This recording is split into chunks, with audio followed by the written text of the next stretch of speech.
இது பாருங்கள், Laplace inverse ட்ரான்ஸ்ஃபார்மில் ரொம்ப ஈஸியாக ஷார்ட்டாக ஒரு ப்ராப்ளம் கொடுத்துருக்கேன். L inverse of s minus 3 by s minus 3 the whole square plus 4 square.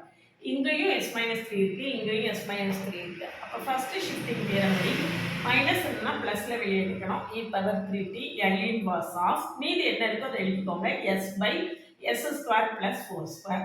இது வந்து L of cos at வந்து s by s square plus a square. இங்கே s by s square plus 4 square இருக்கு. அப்போ cos 2t. சரிங்களா? இந்த Laplace transform ப்ராப்ளத்தை இவ்வளவு ஈஸியாக ஷார்ட்டாக சால்வ் பண்ண இந்த மாதிரி நிறையா ப்ராப்ளம் சால்வ் பண்ணி கொடுத்துருக்கேன். இந்த மாதிரி ஷார்ட்டாக சால்வ் பண்ண தெரிஞ்சுக்கிறதுக்கு சேனலை சப்ஸ்கிரைப் பண்ணிக்கோங்க, ஃப்ரெண்ட்ஸ்க்கு ஷேர் பண்ணுங்கள். ஒரு டெலகிராம் குரூப்போ WhatsApp channel Insta account link கொடுத்துருக்கேன், ஜாயின் பண்ணிக்கோங்க.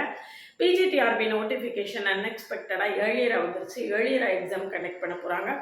அந்த மாதிரி ஒரு சுச்சுவேஷன் யூஜிடிஆர்பிக்கு க்ரியேட் ஆகாதுன்னு எந்த நிச்சயமும் கிடையாது. அதனால யூஜிடிஆர்பிக்கு நோட்டிஃபிகேஷன் வந்த பிறகு ப்ரிப்பேர் பண்ணலாம். எப்போ நோட்டிஃபிகேஷன் வரும்னு தெரில அப்படின்னு அசால்ட்டாக இருக்காதீங்க. உங்களுடைய ப்ரிப்ரேஷனை இப்போ இருந்து ஸ்டார்ட் பண்ணுங்கள். அப்படின்னா தான் ஃபுல்லாக படித்து முடித்து நோட்டிஃபிகேஷன் வந்த பிறகு நம்மளுக்கு ரிவைஸ் பண்ணுற மாதிரி நம்ம பிளான் பண்ணிக்கணும்.